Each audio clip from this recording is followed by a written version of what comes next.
Sydney and I had been living together for a year and a half. She was a swimming instructor at the local pool, and I was an airplane pilot. Because of my long flights, my back started to hurt, and the doctors strongly advised swimming. That's how I ended up buying a subscription to the pool where Sydney worked. It didn't take long for me to fall for her. Living in Charleston, South Carolina, I was used to the charm of the place, but Sydney brought a new light into my life. I was even ready to propose to her. Tomorrow I was supposed to be getting ready with my team to fly to France. My sister Charlotte lived there, married to Mason, a friend from school days. It would be a perfect opportunity to plan the proposal with them. The evening before my flight, Sydney came home quite late. She told me a story about how a visitor at the pool accidentally stepped and hit his head on the corner. They managed to save him, and she was visibly shaken by the incident. I admired her dedication and composure, sometimes even more than my own. It seemed like everything was great between us. The flight to France went smoothly, and I landed with a sense of accomplishment. Meeting Charlotte and Mason was always a joy. We reminisced about old times and caught up on each other's lives. Mason had always been like a brother to me, and his insights were invaluable. Charlotte and Mason lived in a picturesque town outside Paris, and they always welcomed me with open arms. We spent hours talking about life, work, and everything in between. Mason, being an old friend from school, understood me in ways few others did. It was comforting to have them around, especially when I was preparing to make such a big decision about my future with Sydney. One evening, Charlotte suggested we take a drive to the countryside. We packed a picnic and headed out, enjoying the beautiful French landscape. It was a perfect day, filled with laughter and good food. Charlotte and Mason's support meant the world to me, and I felt more confident than ever about proposing to Sydney. Back in Charleston, the routine resumed. I often found myself daydreaming about the proposal. Sydney and I would go out for dinner at our favorite restaurants, take long walks on the beach, and enjoy quiet evenings at home. Everything seemed perfect. On weekends, we loved exploring Charleston together. The historic downtown, with its cobblestone streets and charming architecture, was a favorite spot. We'd often grab coffee at a local cafe and stroll through the markets, picking up fresh produce and unique trinkets. Sydney's enthusiasm for life was infectious, and it made our time together incredibly special. Work kept me busy, but I always made sure to balance it with quality time with Sydney. My flights took me to various parts of the world, and I often brought back little souvenirs for her. She loved hearing about my adventures, and I loved sharing them with her. Her support and understanding made the demands of my job much easier to handle. Sydney was also dedicated to her work at the pool. She had a natural talent for teaching and a genuine care for her students. I admired her passion and commitment, and it was clear that she was well loved by everyone at the pool. We often talked about our days over dinner, sharing stories and laughter. About a month before my next trip to France, Charlotte and Mason invited us to celebrate their anniversary at a villa on the seashore. They had planned a big event and wanted us to be there. Sydney and I agreed, excited for another trip together. A month later, we flew to France and stayed at a nice hotel. As soon as we arrived, Sydney went shopping. She not only browsed, but brought back a bunch of things with her. She had a knack for finding the best deals, and always returned with bags full of clothes and souvenirs. The anniversary celebration took place at a beautiful villa by the sea. The setting was perfect, with the waves crashing gently against the shore and the sun setting in the distance. A month before leaving, I had bought an engagement ring and kept thinking about when to propose to Sydney. I considered doing it at the event, but couldn't decide on the right moment. During the party, I kept an eye on Sydney. Just a moment ago, she had been standing by the pool sipping a cocktail, and now she had disappeared. I thought she might have gone to the ladies' room, but she didn't show up. I tried not to wind myself up, thinking she was probably somewhere having fun, maybe swimming in the pool. After all, water was her element. As the evening went on, I mingled with the guests and enjoyed the festivities. The villa was filled with laughter and music, and the atmosphere was perfect. I got a call during the anniversary party, so I stepped into the garden to talk. When I returned, I found out that some of the guests had gone out to sea on a yacht, and Sydney was among them. I was surprised and a bit annoyed that she hadn't told me anything, but I had no choice but to continue having fun without her. 2 hours later, the yacht returned. I didn't see Sydney right away, but while standing on the pier, I overheard two women discussing her. They mentioned a local rich man named Hugo who had been paying a lot of attention to her. According to them, Hugo and Sydney had a lovely conversation before disappearing into the cabin together, staying there until the yacht approached the shore. Hearing this, I was stunned. I caught up with the women and asked them to clarify what they had been talking about. They looked at me, surprised, and one asked if I was eavesdropping. I replied, "Were you discussing my girlfriend?" They apologized and said that what I overheard was all they had seen. They then excused themselves and left. Standing there in bewilderment, I watched as the crowd from the yacht dispersed. I didn't see Sydney among them and figured she must have passed through the crowd already. I returned to the pool area and saw Sydney sitting at a table near the bar. A well-built man who looked about my age was sitting next to her with his elbow on the bar counter, his muscular arms on display. They were laughing together, looking quite comfortable. I stopped to the side so she wouldn't notice me immediately, thinking about what to do. Deciding to approach her from behind, I put my hand on her shoulder. She suddenly turned around, looking surprised. I told her kindly that it was time for us to leave, but she refused. The muscular man said he needed to move away and wouldn't interfere with us. I thought about saying something to him, but Sydney started speaking first. We ended up quarreling right there by the pool. Frustrated, I eventually decided to go to bed alone. As I approached our room to go to bed, I couldn't shake off what I had heard from those women by the pier. Sydney was still hanging out, surrounded by that strange guy with muscles, clearly not paying any attention to me or my feelings. Anger bubbled inside me. I couldn't just let this go. I decided to go back and confront her, tell her we were breaking up, and throw the engagement ring at her. As I walked back to the pool, I rehearsed what I would say to her. I imagined her reaction, how she might ask for forgiveness, but I knew I had to be unwavering. I had to make a stand. When I got back, Sydney was sitting with her feet in the water of the pool, and next to her was the same guy. He had his arm around her shoulder, and they looked cozy together. Fury surged through me. Clenching my fists, I marched towards them. Just as I was about to reach them, I stepped on a toy car that had been left by the pool and lost my balance. I went flying forward and splashed into the water. Emerging from the pool, drenched and humiliated, I climbed out. I wasn't dressed to swim, wearing only regular shorts and a t-shirt. It seemed like no one noticed my fall. Everyone was still having fun as before, except for Sydney and the muscle-bound guy. I stormed over to Sydney. "Listen to me, you," I started, but my words got caught in my throat. I took the engagement ring out of my pocket and threw it at her feet. "This was supposed to be for you, a proposal, but you clearly don't deserve it." Sydney looked at the ring lying on the floor, then up at me. She seemed unfazed. "Well, that's great. You can leave then," she said. The muscular man next to her, who I now realized was the owner of the yacht, smirked. He had his own successful business, and his presence only made my anger boil over more. My hand clenched into a fist automatically. I swung upward, aiming at nothing and everything at once. Sydney covered herself with her hands, but the muscular guy was faster. He jumped up and neutralized me, pushing me far away from them. I stumbled back, shouted a curse at both of them, and then, with as much dignity as I could muster, I walked away from that circus. Some people finally noticed the commotion. A guy, probably around 25 and a bit drunk, ran up to me as I was leaving the territory. "Wow, man, that took guts. I wouldn't have the courage to express myself like that in front of everyone," he slurred. I barely acknowledged him, only saying, "She asked for it herself," and continued walking. I returned to the room dripping wet. I dried my clothes, took a shower, and got into bed. But sleep wouldn't come.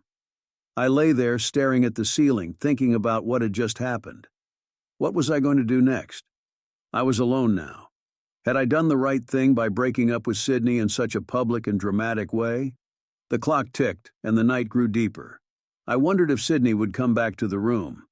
Technically, she was still supposed to be staying here with me, even if things had fallen apart.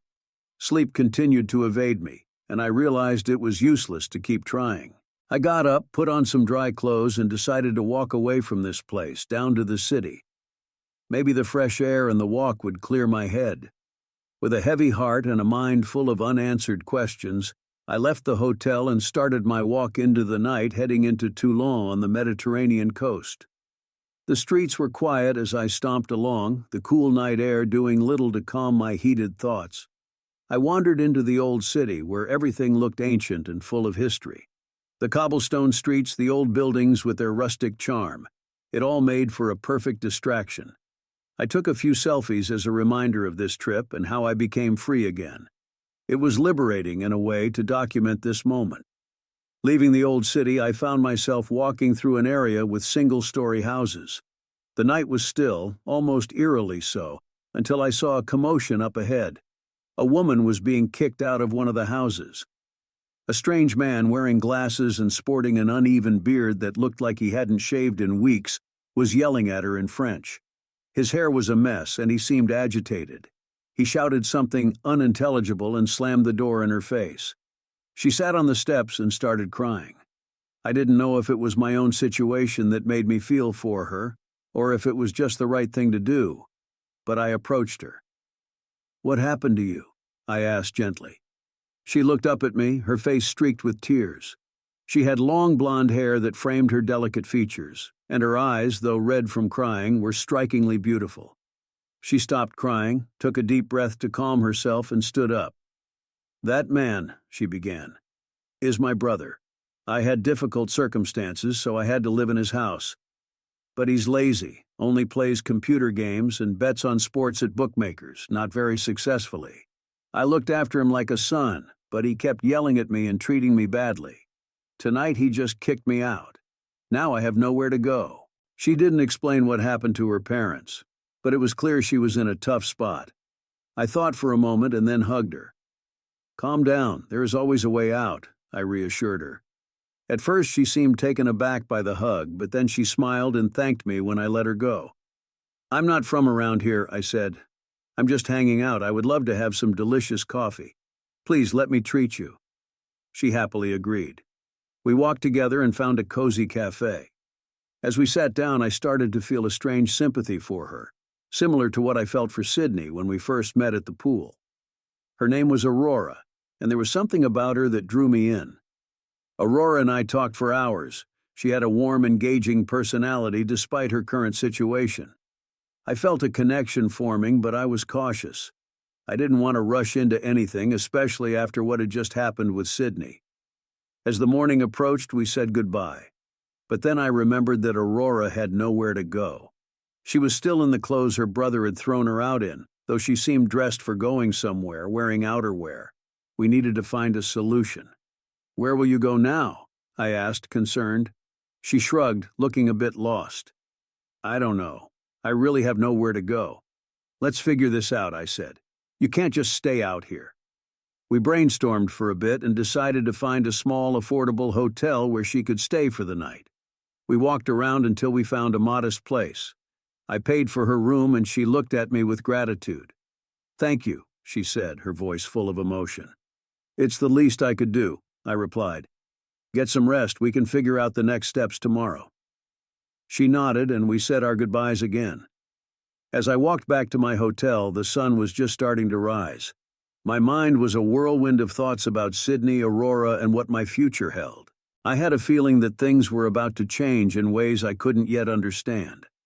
I finally fell asleep around dawn and didn't wake up until about 11 o'clock in the afternoon. There was a slight fog in my head, but I quickly remembered what had happened last night. Sydney, my now ex-girlfriend, apparently never showed up in the room. I guessed where she was. Deciding to get up, I walked to the pool. It was practically deserted. I began to walk around, watching and looking for her. Passing by the pool, I noticed the ring I had thrown at her feet yesterday. I picked it up, washed it in the pool, squeezed it in my fist, and continued walking around the property. Suddenly, a door to my left opened, and Sydney stepped out. She looked at me with a mix of disgust and pity. I wanted to say something witty, but came up short. All I managed to say was, "I understand that you didn't come to the room last night." "It's none of your business," she replied sharply. She started walking toward our room and I followed her. "Why are you so weak today? Yesterday you looked much more cheerful. Or did that guy tire you out so much?" She spun around and in a raised voice told me to fuck off. Yeah, I understand everything, I said, mocking her. You couldn't handle him. Seems he wasn't too happy. Her face twisted with rage and she clenched her fist, ready to hit me right in the chin. I jumped back and said, "Hey, if anything happens, no one here can protect you. It's just the two of us." Just then, a guy from the next room came out and told us to get out and stop disturbing his sleep. We walked toward the room and I asked, "Where's that pumped-up guy?" She glared at me. "He left. I was still sleeping before. And anyway, it's none of your business. I told you to get the fuck away from me." I laughed, making jokes about how she obviously couldn't live up to that guy's expectations. She kept clenching her fists, trying to hit me, but I moved away each time. Finally, we reached the room. We were supposed to stay here for another 4 days, but she started packing. "You're already leaving?" I asked. "No, of course not. You should leave," she snapped. I laughed again. "No, I also have something to do here, at least to piss you off."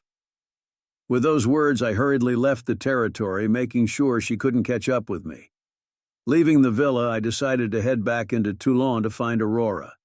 I hadn't even taken her phone number last night, which was a careless mistake, but something about her had stayed with me, and I felt compelled to see her again. As I arrived at the modest hotel where we had found her a room, I saw Aurora standing on the street, looking around as if she were waiting for someone. When she spotted me, her face lit up and we hugged. "Hi, Aaron. I was hoping you'd come back," she said. "Of course," I replied.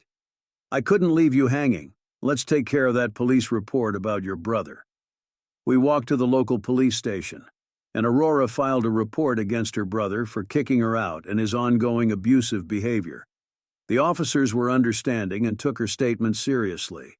It felt good to help her take a step toward resolving her situation. Once we were done at the police station, we started walking through Toulon again. I took her hand and she smiled back at me, her eyes sparkling with a newfound sense of freedom. As we wandered the charming streets, I told her about my situation with Sydney. "Last night was a mess. I found out my girlfriend, well, now ex-girlfriend, was hanging out with some rich guy at the party and it just went downhill from there.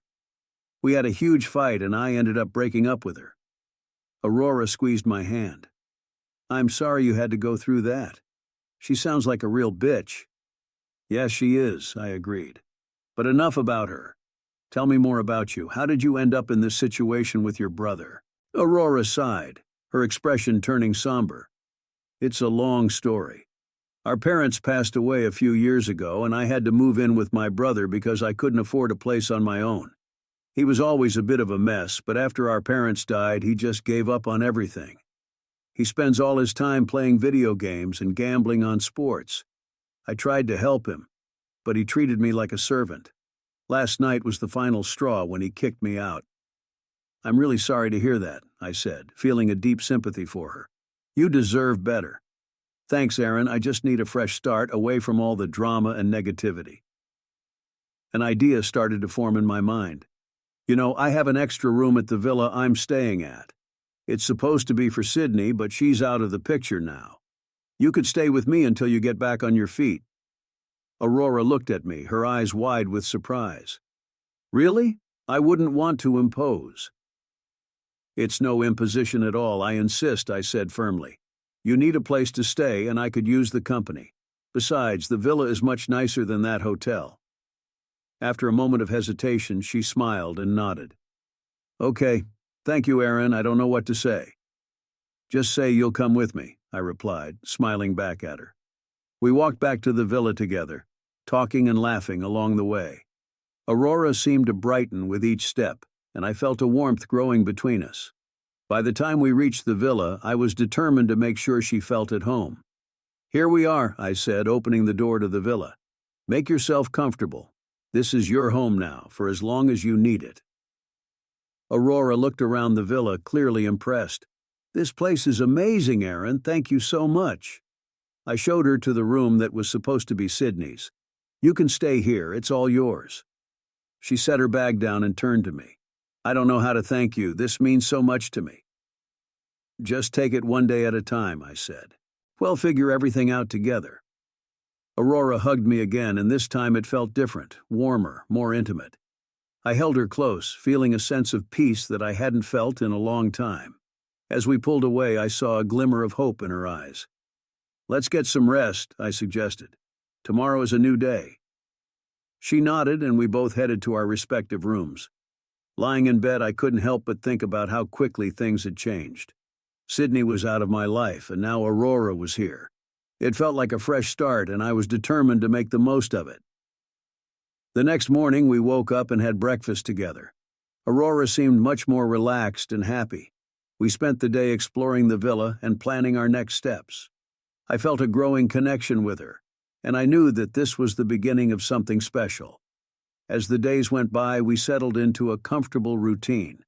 Aurora began to open up more about her past, and I shared more about my life and career. We grew closer, and the villa felt more like home with her presence. The bond we were forming was unlike anything I had experienced before, and it gave me hope for the future. In the evenings, we would sit by the pool, talking about our dreams and aspirations. Aurora had a beautiful spirit, and I admired her strength and resilience. I found myself looking forward to each new day with her, and the pain of my past with Sydney began to fade. Speaking of her, I never saw Sydney again. Her things remained in the room, but she was gone. It was strange that the pumped-up guy was also nowhere to be seen. Whenever I approached the room from which Sydney had emerged, it was always locked, so I couldn't see inside. 2 days after bringing Aurora to the villa, we were sitting in a local restaurant, enjoying the evening. I saw the muscular guy from before sitting alone at a table. He looked happy, which was odd considering he was without Sydney. In any case, Aurora and I had dinner and returned to our room. In bed, Aurora was much more relaxed and open than she had seemed in our earlier conversations. I really liked it, and we spent a wonderful night together. On the third day, while Aurora was still sleeping, I got up carefully and went to the pool. Mason, my sister's husband, was sitting there, but he didn't look very pleased to see me. When I walked over and said hello, he reluctantly responded. I could sense something was off, but I didn't know what it was. Finally, I asked, "Have you seen Sydney? Has she finally calmed down?" Mason looked at me with a mix of confusion and irritation. "You don't know what happened?" "No, what are you talking about?" I replied. "Well," he began, clearly hesitant, "Sydney's a bit crazy. She believed that muscular guy really loved her, but he dumped her, and the next day he was seen with another famous actress. She saw them together, and his security didn't let her near them. She had to leave. No one has seen her since then. Charlotte is looking for her right now. I decided to rest here." I thanked Mason for the information and returned to the room. Aurora was already awake, stretching and looking refreshed. "Good morning," she said with a smile. "Good morning," I replied, leaning down to kiss her forehead. "I had an interesting conversation with Mason." "Oh? What about?" she asked, sitting up and pulling the blanket around her. "Apparently Sydney's dramatic scene was about that muscular guy. She thought he loved her, but he dumped her for another actress. She saw them together and got blocked by his security. No one's seen her since." Aurora frowned. "That's strange. Why would she do that?" "Who knows," I said, shaking my head. "But it doesn't matter now. She's out of my life, and I have you." Aurora smiled, her eyes sparkling. "And I'm glad to be here with you." We had breakfast together, and later there was an update on Aurora's brother's case. He was going to be punished for his abusive behavior, and Aurora would be able to return to their house. However, she decided to stay at the villa with me. Returning from the court case, we noticed a group of people near the pool. The pumped-up guy was there, lying on a lounge chair with sunglasses, basking in the sun. Charlotte and Mason were behind the bar counter, but they didn't offer any information about Sydney's whereabouts. I decided to ask the muscular guy for more details. Approaching him, I said, "Hey, I'm interested in where Sydney disappeared to." He smirked without looking up. "You're treading on thin ice, buddy. I might just kick you again if you don't leave." "I just want to know where she went," I insisted. He finally looked up, his face twisted in a sneer. "She was a disappointment. When she was swimming in the pool on the yacht, I thought she'd be a wildcat in bed. I gave her several chances, but she completely failed them. She's like a real log. So now God knows where she is." I had no desire to talk to him any further. Turning away, I spotted Aurora at the pool, already swimming. I joined her and we had a great time together. Charlotte and Mason watched us from the bar, seemingly happy for us. Later, while Aurora and I were in the pool, I saw Sydney. She looked disheveled, her hair dirty and her expression weary. She walked past us towards the room. I told Aurora to stay put and followed Sydney. When I caught up with her, she was packing her things. "Where have you been?" I asked. She looked at me with tired eyes. "None of your business," she snapped. "Really? You disappeared for 2 days and no one could find you," I pressed. "It's all because of him, that pumped-up fool," she muttered. She looked defeated, as if she had been in despair and fallen asleep somewhere on the beach. I returned to the pool and rejoined Aurora. When we went back to the room later, Sydney was already asleep, her hair freshly washed. I wanted to object, but Aurora stopped me. "Let her sleep. You go to bed too. I'll go back to my house," she said. "Are you sure?" I asked. "Yes, anyway, I have to go back there tomorrow," she replied. I walked her to her house and we didn't kiss goodbye. I returned to the room and fell asleep. In the morning, I woke up even earlier than Sydney, or rather my ex-girlfriend. I packed my suitcases and Charlotte and Mason walked us to the airport. I also found time to say goodbye to Aurora. We promised to meet again for sure. Sydney and I were silent the entire flight. I hoped she understood that we were no longer together. When we got home, she started unpacking her suitcase. "Why are you unpacking it? You still have to leave. We are not together anymore, remember?" I said. She looked at me with furious eyes and screamed, "I'm not going anywhere. It's not my fault that the muscular guy left me." Taking advantage of the moment, I teased her. "I talked to him. He said you're still a log in bed." Something unexpected happened. Sydney went somewhere and returned half a second later, holding her hand behind her back. She approached me with a bold smile and then pulled a knife from behind her back, trying to stab me. I dodged and neutralized her, but got wounded in the process. My hand was bleeding. I called an ambulance. Sydney seemed to have recovered from her rage and just sat silently. The doctors bandaged my hand and sent me to the medical center where they stitched up my wounds. Meanwhile, the police detained her for examination. Psychiatrists doubted her mental health, and after conducting a more thorough examination, they were convinced that she had mental illnesses that had deepened due to recent events. And so it happened. Sydney was diagnosed with mental illnesses that had only worsened after being dumped by the guy she thought she loved. She was put under forced mental treatment, and it seemed that life was finally settling down. Once my hand had healed, I resumed my flights and everything was back on track. I transferred money to Aurora so she could fly to South Carolina from France. It was funny how fate worked sometimes. I had the honor of piloting the flight that Aurora was on. We exchanged brief glances on the plane, a silent acknowledgement of our connection. After landing and finishing my work for the day, we walked together, and later we spent an unforgettable night together. Aurora moved in with me, and we quickly fell into a comfortable routine. One day I visited the hospital where Sydney was being treated. She looked thin, with noticeable dark circles under her eyes. Her once shiny black hair was now unruly. She sat silently, showing no emotion as I spoke to her through the bars. "I hope you're doing better, Sydney," I said, trying to reach her. "You'll be healthy again soon." She didn't respond, just looked away. It was heartbreaking to see her like this, but there was nothing more I could do. I returned home feeling empty but grateful for Aurora's presence in my life. Aurora and I began to seriously consider starting a life together. She agreed to stay with me permanently, but she needed to return to France for a short time to settle some matters with her brother and collect a few things. "We'll also have to leave from time to time," she said, her eyes searching mine for understanding. "Of course, Aurora," I said, fully agreeing. "We'll make it work no matter what." About 8 months passed and Aurora began to live with me almost permanently. My ex-girlfriend Sydney finally recovered and was able to leave the mental health facility. She tried to rekindle our relationship once, but it was clear that it wouldn't work. Her parents took her in, and she moved to live with them in Sumter, a small town about a 2-hour drive from Charleston. She predictably lost her job while I continued to fly. Occasionally I flew Aurora to France, both as her pilot and once as a passenger next to her. It was surreal how our lives had intertwined so seamlessly. During these flights, I often wondered what Sydney was thinking now, and what she had been thinking when she was hanging out with Hugo, the pumped-up guy who had contributed to her downfall. Recently, it was my birthday, and I was surprised to receive a beautiful leather bag from Sydney. It was something I had been eyeing for a long time, and it was strange how she knew about it considering we no longer lived together. Perhaps she still harbored feelings for me, or maybe she just wanted to be remembered. Sydney's parents kept in touch with me sporadically, providing updates on her progress.